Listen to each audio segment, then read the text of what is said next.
अस्सलाम वालेकुम वरहमतुल्लाहि वबरकातुहू। अज़ीज़ नाज़रीन हज़रात, आप तमाम का नवाज़ उर्दू यूट्यूब चैनल में इस्तकबाल है। नवाज़ उर्दू यूट्यूब चैनल की जानिब से कलिका चे तरीके के इक्तिसाबी सफ़ात को हल किया जा रहा है। तो तो आज के इस वीडियो में 8वीं जमात और 6ठी जमात समाज साइंस के 8वीं जमात का चौथा सबक वैदिक दौर और 6ठी जमात का 7वां सबक वेदों का दौर। इस सबक को इस सबक के इक्तिसाबी सफ़ात को हल किया जाएगा।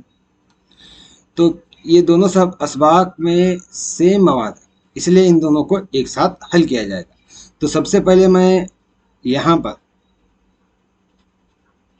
6ठी जमात का हल करूँगा। तो देखेंगे यहाँ पर इक्तिसाबी मासला मवेशी पालन समाज का ज़हूर और वेदों के दौर के मुताल्लिक वजाहत करेंगे। मवेशी पालन, जानवरों को कैसे पालना शुरू हुआ। देखो बच्चों, हम पहले से जानते हैं कि दुनिया भर में कैसे तहजीबें वकूफ़ पजीर हुई हैं। वेद हमारे हिंदुस्तान में इन तहजीबों की नशोनुमा के साथ लिखे गए हैं। इस तरह हम वेदों के लिखे हुए वाक़यात को वेदों का दौर कहते हैं। आए हम हमारे साथी अजय और समिता इस बारे में बात करते रहे हैं। हम भी इनके साथ मिलकर क्या बात कर रहे हैं सुनेंगे। समिता क्या कहती है। समिता: अरे अजय, यहाँ सुनो, कल मेरे दादा एक मुहावरा सुनाया। गाँव जा कहता है, जंगल आह कहता है। ये कैसे हो सकता है? क्या ये सही है या गलत? कहकर मैंने दादा से पूछा। दादाजी जो जवाब दिया, देखो बेटा। दादाजी ने जवाब दिया, देखो बेटा, मुकद्दस वेद यानी किताबें झूठ नहीं हो सकती, लेकिन मुहावरे झूठ नहीं हो सकता। मुकद्दस किताबें झूठ हो सकती हैं, लेकिन मुहावरे झूठ नहीं हो सकता। यानी इस जुमले में ये बात कही जा रही है कि ये वेद झूठ हो सकते हैं, मुहावरे झूठ नहीं हो सकते कह के। तो अजय कहता है, देखो क्या ऐसा, वो कैसे? समिता कहती है, मुझे तो नहीं मालूम, मगर मेरे दादा ही को पूछना चाहिए। अजय कहता है, यानी क्या हमारे दादा ने जवाब नहीं दिया? समिता कहती है, नहीं, मैं पूछा कि ये मुहावरा क्या है, यानी क्या? वेद यानी क्या? मुहावरे का मतलब यह है कि लोग अपनी मालूमात और तजुर्बात से बनाने को कहावतें कहते हैं। वेद क्या है मुझे ठीक तरह से मालूम नहीं, हमारे उस्ताद से ही पूछेंगे। यानी यहाँ पर वेद का मतलब क्या, वेद की शुरुआत कैसे हुई, उसका तस्वुर इन दोनों के बहस में बताया गया है। तो चलो उस्ताद को पूछते हैं बच्चे। टीचर: अजय कहता है, सही, ठीक है, रहने दो, आज टीचर से पूछ कर मालूम करेंगे। तो उसी वक्त में क्या टीचर से पूछते हैं। टीचर: हाँ, आप दोनों यहाँ क्या कर रहे हैं? अजय समिता: कुछ नहीं टीचर, हम वेद के क्या माने हैं आपसे मालूमात हासिल करने के बारे में बातें कर रहे थे। तो टीचर कहती है, ऐसा मैं तुम्हारे पीछे ठहर कर सब सुन चुकी हूँ। बहुत अच्छा, तुम दोनों अच्छी बहस कर रहे थे। ठीक है, आओ हम वेद क्या हैं और उनकी तारीख क्या है मालूम करेंगे। वेद के दौर के लोगों के बारे में मालूमात हासिल करेंगे। बच्चों, वेदा के माने नॉलेज यानी इल्म के हैं। तकरीबन 1500 से 600 कब्ल मसीह के दरमियान ऋग्वेद, यजुर्वेद, सामवेद, अथर्ववेद, ऋग्वेद, यजुर्वेद, सामवेद, अथर्ववेद, ये चारों वेद, ये 4 वेद हैं। ऋग्वेद, सामवेद, यजुर्वेद, अथर्ववेद। ये ऋग्वेद क्या है, सबसे कदीम वेद है। उसके बाद ये 3 वेद आते हैं। नामी चार अहम किताबें हैं। इस दौर को ही वेद का दौर कहकर याद किया गया। ऋग्वेद के दौर को कदीम वेद का दौर कहा जाता है। ऋग्वेद के बाद के ज़माने को वेदों के बाद का दौर कहा जाता है। ऋग्वेद के दौर में खानदान ही समाज का अहम सुतून सुतून हुआ करता था। मुश्तरिका खानदान इनका निज़ाम राइज था। औरतों को मसावी दर्जा दिया गया था। साथ साथ बेवा की शादी की रस्म व रिवाज था और सियासत में औरतों की हिस्सादारी भी शामिल थी। यानी यहाँ पर बेवा की शादी का रिवाज भी था। उसके बाद देखो यहाँ पर एक तस्वीर दी गई है वेदों के अंदर यागा यज्ञ करने की। जो आजकल के ऐसे वाक़यात हम टीवी में खास करके गैर मुस्लिमों के शादियों में इस तरह के शादी के दौरान ये यागा यज्ञ किया जाता है। तो देखो ये यागा यज्ञ क्या है, इसके बारे में, वेदों के दौर के बारे में देखो। इस जमाने में मवेशी पालन सबसे अहम पेशा था। यानी जानवर पालना सबसे अहम पेशा, बड़ा पेशा था। जिसके पास जितने ज़्यादा जानवर थे वो उतना दौलतमंद था। देखो मवेशी सबसे अहम दौलत समझे जाते थे। आजकल के दौर में क्या है, गाड़ी बंगला रहने वाले दौलतमंद है, लेकिन कदीम दौर में दौलतमंद कौन था? जिसके पास सबसे ज़्यादा मवेशी हों। इस जमाने में जानवरों की लड़ाई का मुकाबला किया जाता था। इस दौर में लोहे के अलावा कांसे तांबे के हथियार भी इस्तेमाल करते थे। कांसे तांबे के हथियार। हर शख्स अपनी पसंद का काम कर सकता था अगर चाह के इंतजामिया शाही हुक्मरानी में दी जाती थी। यानी हुकूमत क्या है? शाही हुक्मरानी थी, बादशाह की हुकूमत। ये मौरूसी नहीं थी। मौरूसी का मतलब क्या है? बाप दादा से चले आना। अगर हमारे दादा बादशाह हैं तो उनके बाद हमारे बाप बनेंगे। बादशाह के बाद उसका बेटा बादशाह बनना, फिर बादशाह, उसके बाद उसका बेटा बादशाह बनना, उसके बाद उसका बेटा बादशाह बनना, ये मौरूसी कहलाता है। तो इस तरह से नहीं थी। वहाँ पर क्या थी? कबल वैदिक दौर में सभा समिति वधाता ये अहम सियासी इदारे थे। इन्हीं की मदद से क्या है, ये सभा समिति वगैरह के मेंबरान आपस में बहस करके अपने हुक्मरान का इंतखाब किया करते थे। और इसी तरह इंद्र वर्ण हवा आग जमीन सूरज चांद वगैरह क्या है, इनकी परस्तिश की जाती थी। इंद्र वर्ण हवा आग जमीन सूरज इनकी परस्तिश की जाती थी। जो जो जमाना बदलता गया, यजुर्वेदा सामवेदा अथर्ववेदा, ये बाकी के वेद है ना, यजुर्वेदा सामवेदा अथर्ववेदा के ज़माने में लोग गंगा जमुना नदियों के दरमियान की तरफ बढ़े। यानी सिंध नदी से गंगा और जमुना के करीब आए। इस ज़माने में मुख्तलिफ तब्दीलियाँ रूनुमा हुई, जिससे हमें मालूम होता है कि वो क्या है।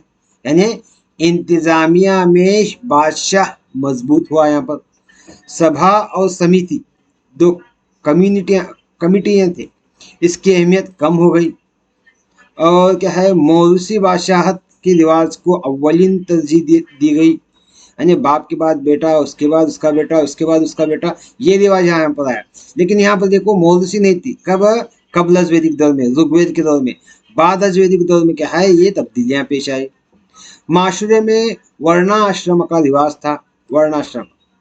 और ख़वातीन तालीम सियासत से महरूम रखी गई। ख़वातीन को तालीम हासिल करना और सियासत में हिस्सा लेने की इजाज़त नहीं थी। कब?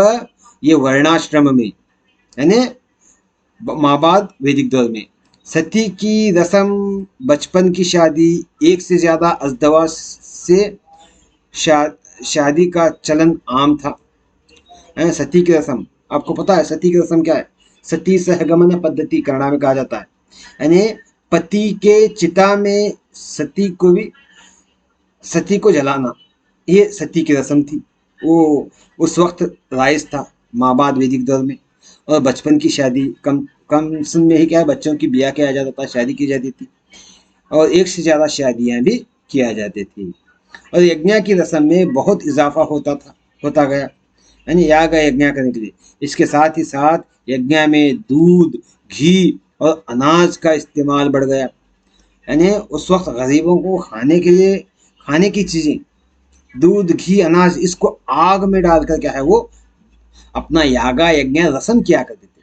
और इसी तरह ब्रह्मणा विष्णु शिवा तीनों की पूजा नुमाया हो गई। तीनों देवताओं की पूजा किया करते थे।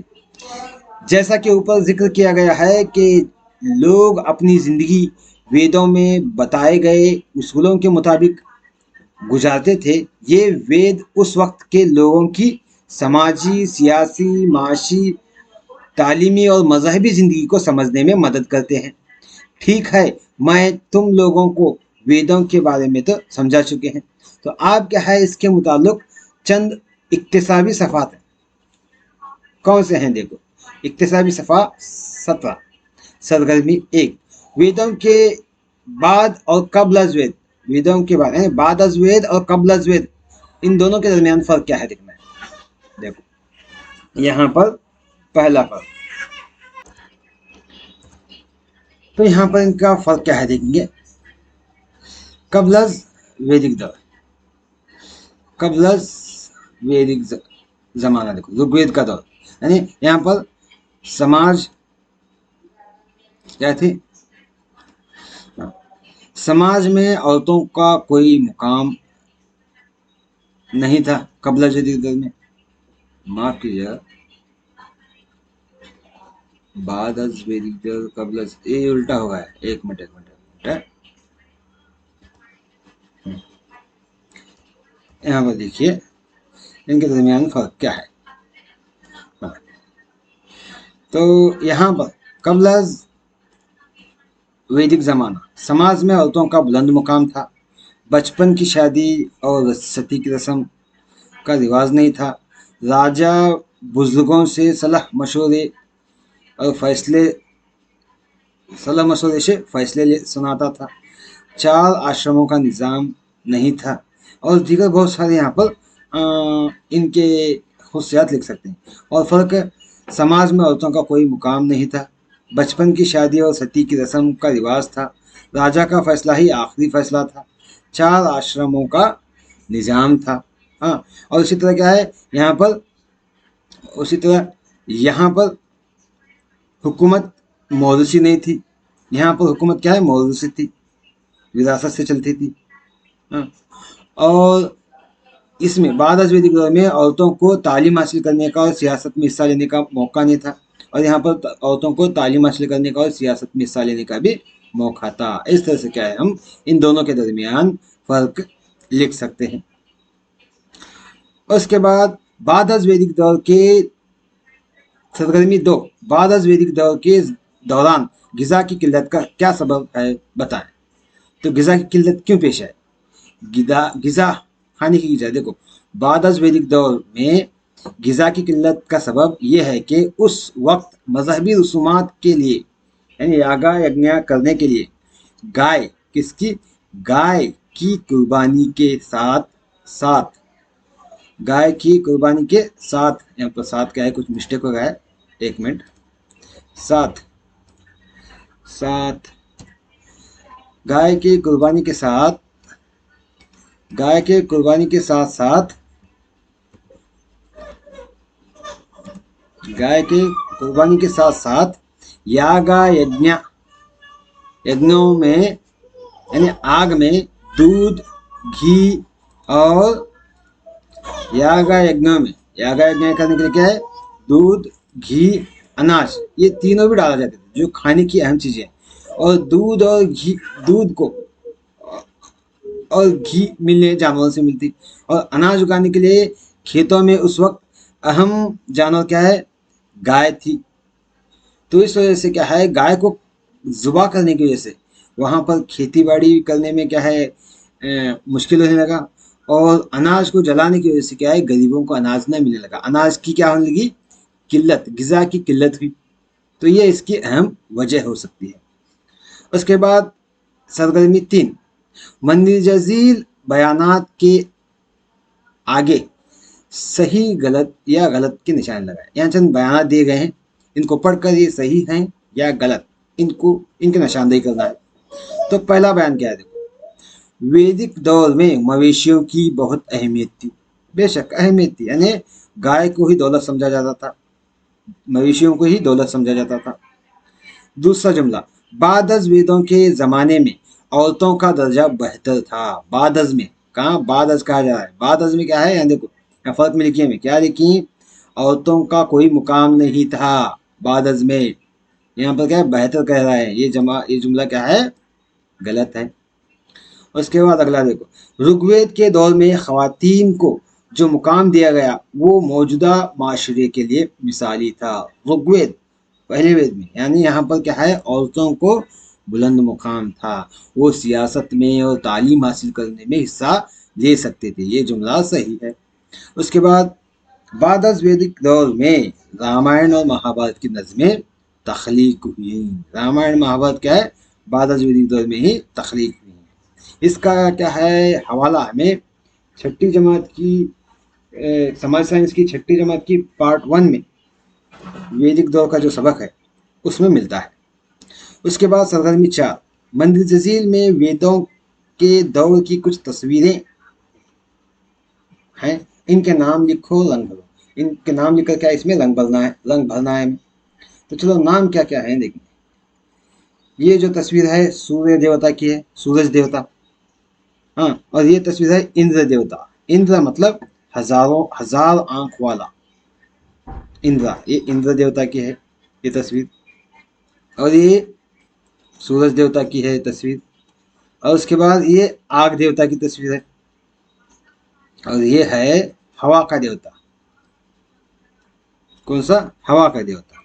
ये क्या है, इनके देवताओं के नाम है। इनके नाम हम यहाँ पर देख सकते हैं, देखिए इसमें इस 10 किताब में भी दिया गया है। यहाँ पर देखो, इंद्र, वरुणा, हवा, आग, जमीन, सूरज, चांद, ये इनके देवता थे। तो ये उस वक्त उनकी तस्वीरें थी, ख्याली तस्वीर, ये तस्वीरें उनके उस वक्त थी।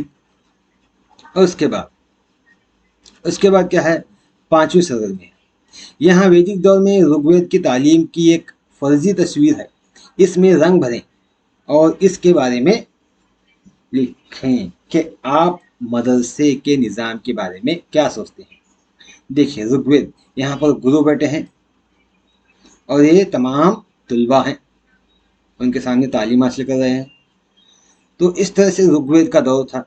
यहाँ पर क्या है, ऋग्वेद के दौर में देखो, गुरुकुल, ऋग्वेद के दौर में गुरुकुला तालीम थी। तो गुरुकुला पद्धति में, यानी तरीका तदरीस में, तलबा गुरु के पास, गुरु अगर जंगल में है तो गुरु के पास आश्रम को जाते थे, जहाँ तालीम ख़त्म होने तक वहीं रहना था। लेकिन आज के दौर में तालीम हासिल करने के लिए एक मखसूस मुकाम पर तलबा और मौलिम दोनों आकर तालीम हासिल करते हैं। ये सिलसिला मुसलसल जारी रहता है तालीम के इख्तिताम तक। इस तरह से इसका मुनासिब जवाब हम लिख सकते हैं। तो यहाँ पर ये छठी जमात का ख़त्म होता है। तो अब आओ हम 8वीं जमात में जाएंगे। 8वीं जमात में देखिए क्या है 8वीं जमात में। चलो 8वीं जमात, वैदिक दौर, इक्तिसाबी मासिल मवेशी पालन का ज़हूर और वेदों के दौर के मुतालिक वजाहत। यहाँ पर भी वही बात कही गई है जो वहाँ पर हमने बहस किया।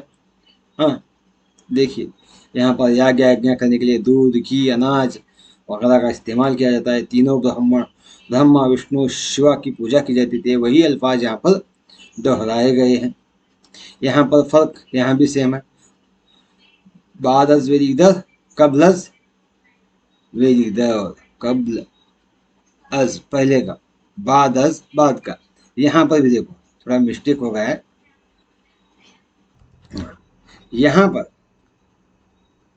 यहाँ पर देखिएगा उसका उल्टा लिखा गया है। पहले बाद अज़ लिखा गया है, बाद में क्या है, कब्ल अज़ लिखा गया है। पहले बाद अज़ है, बाद में कब्ल अज़ है। तो देखो बाद अज़ का पहले देखनी, यहाँ पर समाज में औरतों का कोई मुकाम नहीं था। यहाँ पर क्या है, समाज में औरतों का बुलंद मुकाम था, यानी तालीम में और सियासत में हिस्सा ले सकती थी। कहाँ, कब्ल अज़ वैदिक दौर में, ऋग्वेद दौर में। लेकिन ऋग्वेद के बाद के दौर में क्या है, औरतों का कोई मुकाम नहीं था। बचपन की शादी और सती की रस्म का रिवाज था कब्ल अज़ वैदिक दौर में, बाद वैदिक दौर में। लेकिन कब्ल अज़ वैदिक दौर में क्या देखिए, बचपन की शादी और सती की रस्म का कोई रिवाज नहीं था।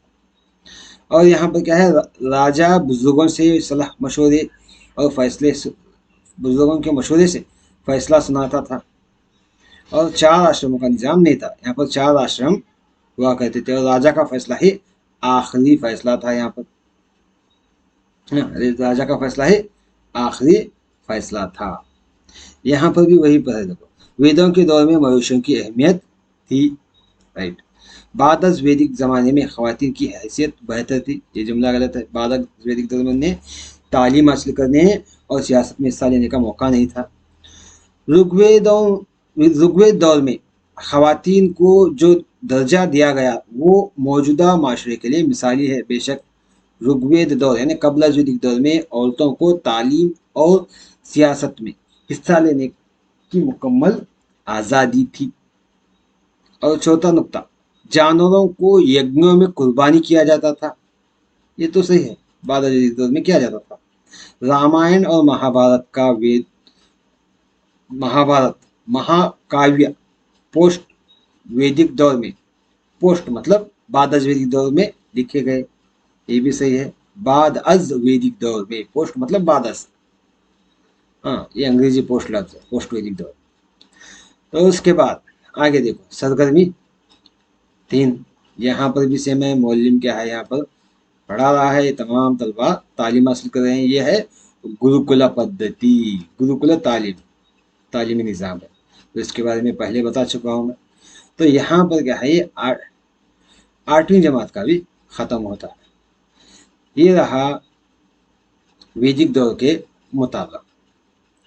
इसी तरह से मज़ीद वीडियोस को हासिल करने के लिए हमारे YouTube चैनल को सब्सक्राइब कीजिए और बेल आइकन को दबाइएगा। और उसी तरह क्या है, मज़ीद वीडियो और नोट्स के लिए कर्नाटका टीईटी और जीपीएसटीआर के लिए के स्टूडेंट्स के लिए